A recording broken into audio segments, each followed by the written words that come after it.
Bonjour à tous et bienvenue dans My Modern UI TV, votre web JT sur l'actualité de Microsoft et de ses produits. Et non, vous ne rêvez pas, nous sommes bien le dimanche 29 février et pourtant, en ce dimanche, il y a bien un numéro de My Modern UI TV. Pourquoi me direz-vous? Tout simplement car j'avais complètement zappé que le mois de février est plus court que les autres et par conséquence que le Mobile World Congress était très proche. Donc avant les éditions spéciales de l'émission, on va finir l'actualité de Microsoft et de ses produits de cette semaine. Dernière petite information, nous sommes maintenant présents sur Dailymotion, en même temps que YouTube pour tous les allergiques à Google, et on sait qu'ils sont nombreux dans la communauté Microsoft, donc vous avez le choix maintenant. Allez, on y va, My Modern UI TV numéro 13, c'est parti!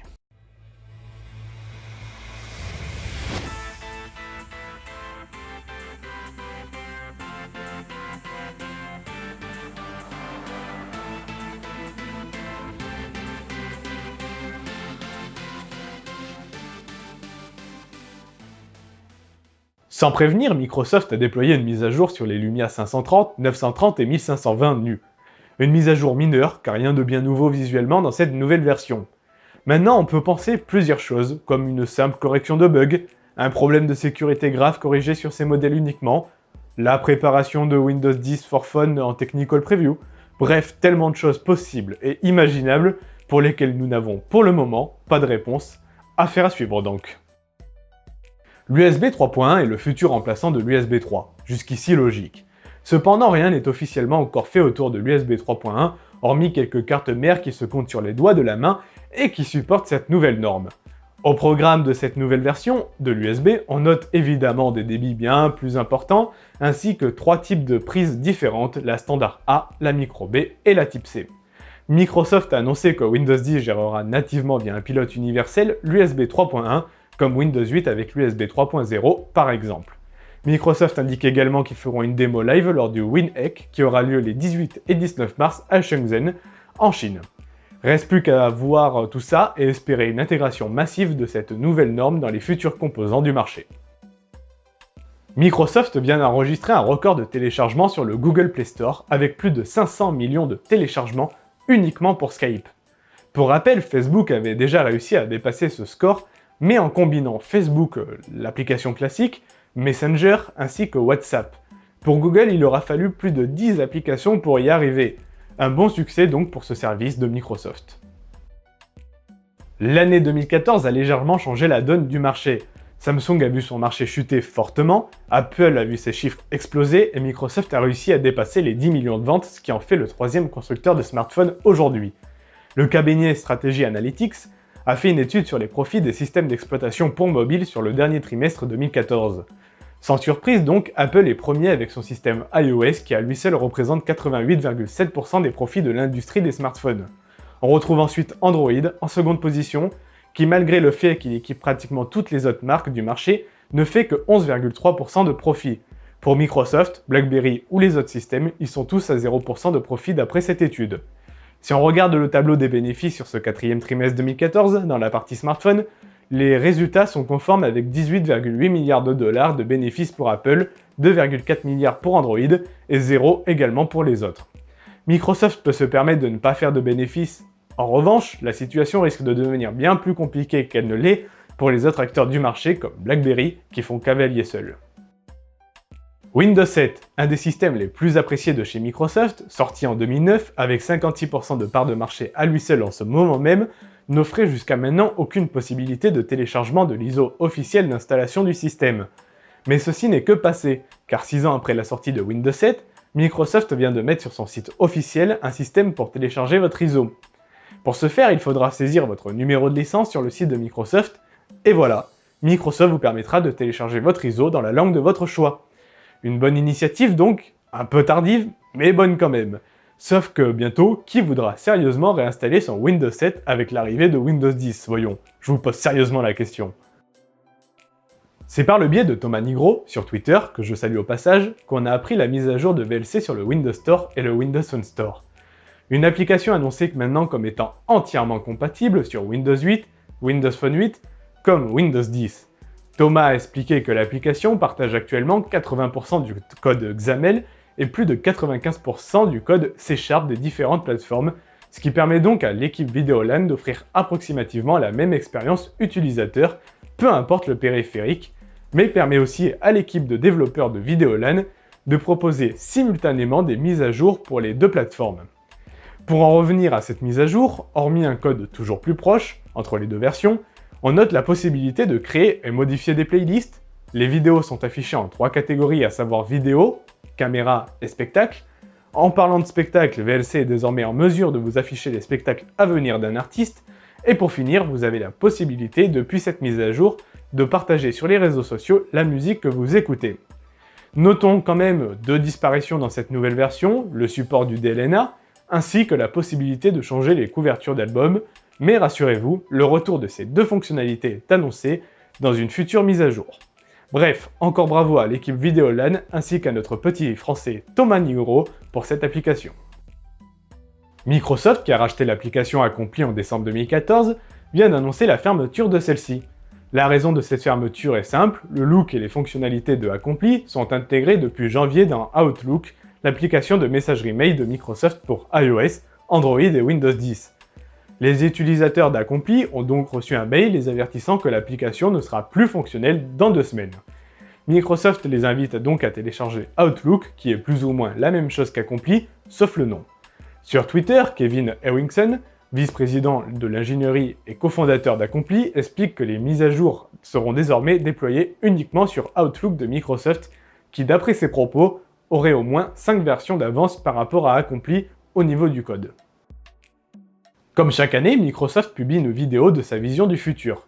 En cette année 2015, il semblerait que la vision de Microsoft pour les 20 prochaines années soit exclusivement centrée sur les interfaces tactiles et les hologrammes, logique quand on connaît l'ambition de Microsoft avec les HoloLens. Dans cette vidéo, on suit donc la vie de Kate et Lola, montrant beaucoup de projets à l'état de recherche dans les labos de Microsoft Research.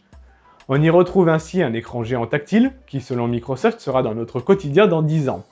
On retrouve également un écosystème totalement similaire partout, chose que fait déjà dans une moindre mesure Microsoft depuis Windows 8.1 et qui va le faire encore plus avec Windows 10. Et puis tout un tas de choses qui font rêver si on est un peu geek sur les bords. Bref, une vidéo de 6 minutes à voir, absolument, car l'avenir n'est peut-être pas si lointain. Je vous mets le lien dans la description de la vidéo. George-Eric Engstrom et Joanne Ted Stockwell sont 2 anciens salariés de Microsoft. George-Eric est l'un des 3 inventeurs de DirectX et Joanne Ted faisait partie du principal band accordé à 3% des employés du groupe. Ces 2 personnes ont été contraintes de partir en décembre 2013 et janvier 2014 et se retournent désormais contre la société. D'après leurs plaintes, ils auraient été forcés de quitter la société après avoir apporté des notes de frais d'un employé anonyme pour dépenses excessives. Cet employé anonyme aurait en effet dépensé plus de 22 000 $ dans le cadre de rencontres avec de potentiels partenaires commerciaux dans des bars à hôtesses en Corée du Sud, un lieu qui fournirait régulièrement des prestations sexuelles aux clients d'après ce que j'ai compris. Désolé, je n'y ai pas été pour confirmer. Dans la plainte, on apprend que Microsoft a travaillé sur un projet baptisé Brasil.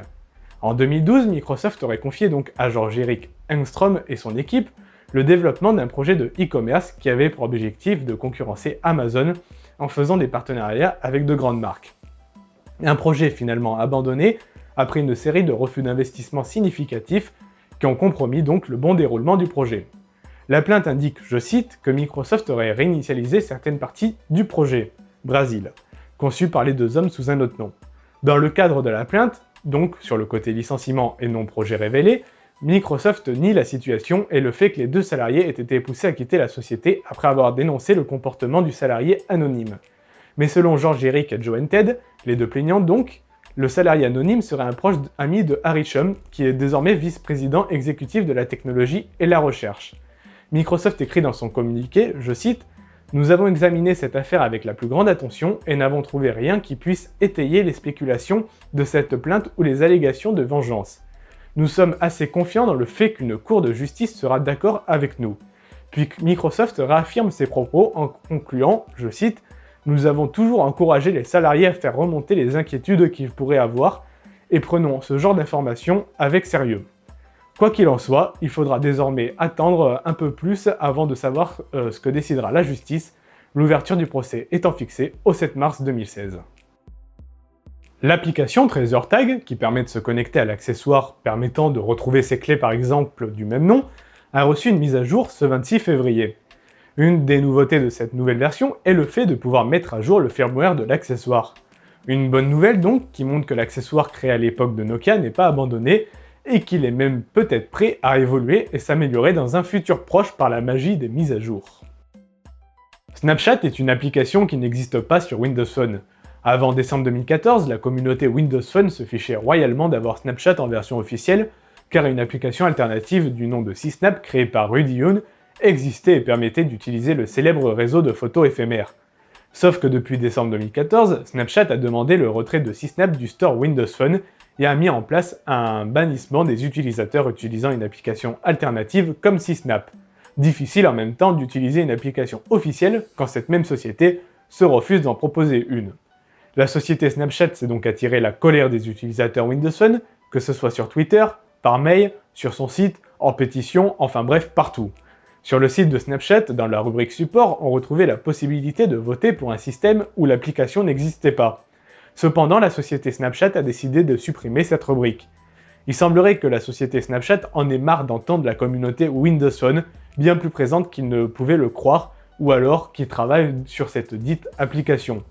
Personnellement, j'avais espoir pour une annonce au Mobile World Congress de l'application, mais cette suppression a clairement détruit mon espoir. Affaire à suivre donc, en espérant être surpris la semaine prochaine. C'est la fin de ce numéro très chargé, merci de nous avoir suivis. On se retrouve dès lundi, 6h du matin, comme tous les autres jours de la semaine, mais cette fois-ci pour une édition Mobile World Congress. Accrochez-vous donc, car je sens que annonce en nombre il y aura. C'est sur cette prédiction que je vous rappelle, comme toujours, que si vous souhaitez retrouver le reste de l'actualité Microsoft minute par minute, il y a ces quelques sites références sur l'univers Microsoft. Et retrouvez également l'essentiel de l'actualité sous forme de débat sur lifestyle.fr pour un podcast audio bimensuel qui vous permet d'ailleurs de gagner un Lumia 1520 dans un concours qui se termine le 4 mars 2015, donc tentez votre chance. Pour conclure, je vous souhaite un excellent dimanche, bonne fin de week-end donc et à demain.